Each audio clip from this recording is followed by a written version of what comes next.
So the document has within it embedded links. I've checked all of them. I think they all work. As you know, sometimes websites fall into disrepair, or they're abandoned, or they're not used anymore, and those kinds of things. So to the best of my knowledge, all of the links embedded in the document do work. The problem with fixing them is that I have to re-upload a whole new document, which creates a whole another link. So I've gone through this. I'm pretty sure most of them work. If they don't, you should be given enough information in the document for where you could still try to find the information, or the documentation, I should say, for what I'm saying. And then there's a table of contents. And in the table of contents, these are all active links to the videos in the playlist. Okay. So for example, if I want to listen to lesson 143, I can click this link and it'll load the YouTube video. All right. Under the YouTube video, you would find a link to the audio. And then if there was a PowerPoint or something along those lines, you could find it there as well. There's also a link here to the complete playlist that would link back to this playlist here that I showed you a moment ago. So the table of contents, all of these links, all of these lessons listed in the table of contents are active links, right? And then I just want to show you this as well. When you scroll down, let's just go to lesson 1 here, the first lesson, which is lesson 143, or on page 1. This is now an active link as well back to the YouTube video. So you can get to the YouTube videos either in each individual lesson or off the table of contents like I just showed you. And then embedded within each lesson are links, etc., as well as the citations. By citations, I mean quotes and where I'm getting the information that I'm quoting. So here we have C.H. Mackintosh, Notes in Genesis. And then at the end of each lesson is a work cited that has what I cited as far as proper documentation, etc. And then sometimes there's an appendix related to that lesson following. So this is a pretty big document. It's 286 pages long. It's got all the information in it, and I used proper historical research processes, etc., to establish this. All right. Now, I want to address something else. I'm aware of the fact that there's been some scuttlebutt, if you will, on YouTube and social media and in comments on certain YouTube channels related to sonship edification and my teaching on sonship edification, and some statements made about how people think that I made stuff up, or that I was not accurately representing the teachings of sonship edification.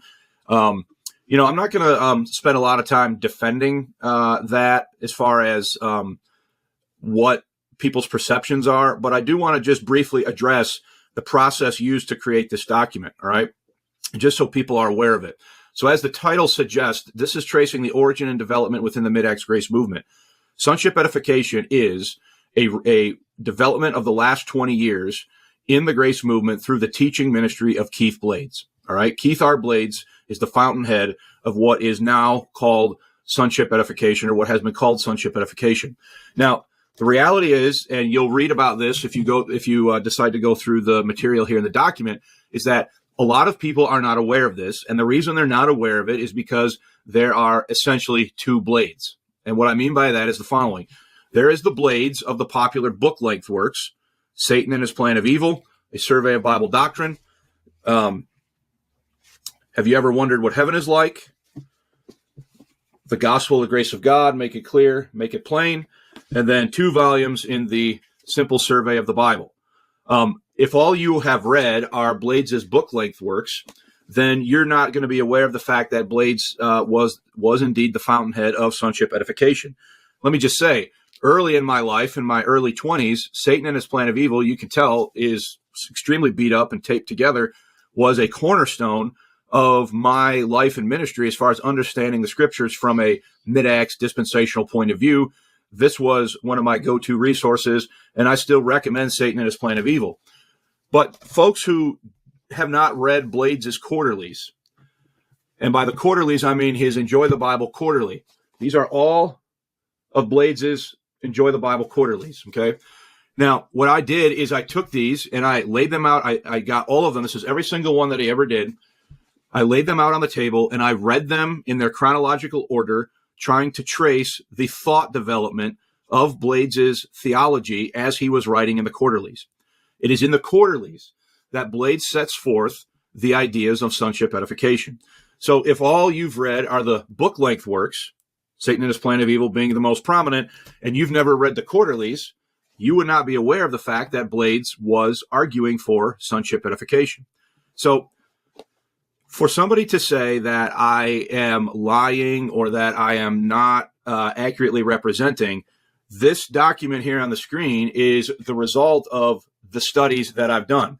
So not only have I read Blades, cited Blades, I've also read and included here in my due diligence The Adoption of Sons, The Doctrine of Sonship by Rod Jones, as well as the book-length works of David Winston Bush on the issues related to sonship edification, sonship suffering, prayer, and intercessory ministry, The Fullness of Christ, The Prisoner and the Creature, Sonship Establishment Series, just to name a few of the titles there.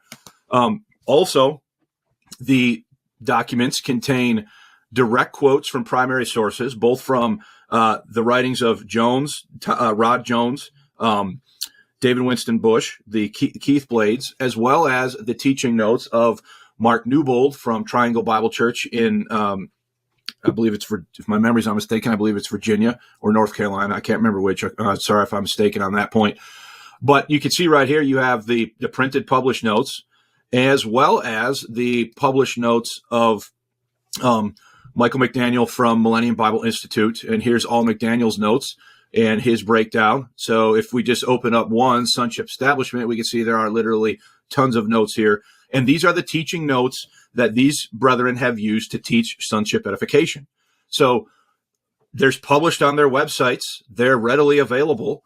If the teachings if the teachings found in the notes are not emblematic of how they wish to be understood in the enunciation of sonship edification, then I'm not sure how I could be held in contempt, so to speak, because I'm quoting from their published sources. So the bottom line is that what I've done in my study of sonship edification, I've also looked at all the precursors of sonship edification in the work of Zane Hodges, as far as The Gospel Under Siege, Joseph Dillow and his books, The Final Destiny and The Reign of the Servant Kings, G.H. Lang, Firstborn Sons, Their Rights and Risks. So the fruit of all of that research and study is in the document and in the playlist and in what I taught. So I just want to address that myth, the myth that I'm making stuff up. I took all care to properly cite things, to use proper historiographical methods to study these things, to cite them properly, so that there are extensive quotes and citations from the actual teachers of sonship edification in this document. And what has happened here recently is a sort of new generation of sonship teachers is emerging. And I created the playlist and put this out, and I'm putting this out for those who are interested in seeing and understanding where this idea came from and how this theological system developed. It is a theological system. It is a theological system developed by Keith Blades. And the goal of the theological system is to establish a foolproof method for edifying somebody, how somebody could be edified. And it treats the Pauline epistles, as you can see here, as a curriculum that one must matriculate through in the proper sense and sequence, passing all of the checkpoints before they move through the curriculum, so that at the end, somebody emerges as a properly edified saint. That's what this is about. This is a theological system that has developed within the Mid-Acts Grace movement, primarily through the ministry of Keith Blades. He is the fountainhead. He writes about it in the quarterlies. Included in this document is a historiographical study of the emergence of sonship edification in the quarterlies of Keith Blades and how that happened. So that's what this is about. And I'm not trying to belittle or besmirch anybody. I'm just trying to put the information out there so that folks are aware of it, so that they can access it, so that they can read through it, watch the video, study through the notes, and have everything accessible to them through one spot. So that's what this document is. It's all of the culminating research in one spot, along with proper documentation and of what was being said and how it emerged and how it became something that came on the scene in the Grace movement since the year 2000, and how it's Blades and Mark Newbold that are primarily responsible for the enunciation, articulation, and teaching of sonship edification. And folks just need to know what it is, know what it's about. In full transparency, I don't agree with it. I think it's a system of theology that is extreme, that is promising a foolproof method for edification, yet is still very much works based. And those are my opinions after a thorough investigation of the system, its origins, where it came from, and how it developed. So I commend this to you if you're interested in it, and just want to address the idea that I was not accurately stating and giving some sense in this video of the scope of the research that went into the production of this document and the playlist there on sonship edification. So that's really all I want to say about it. The rest of the document, I feel, speaks for itself. And folks can study it and matriculate through the information on their own time and at their own pace.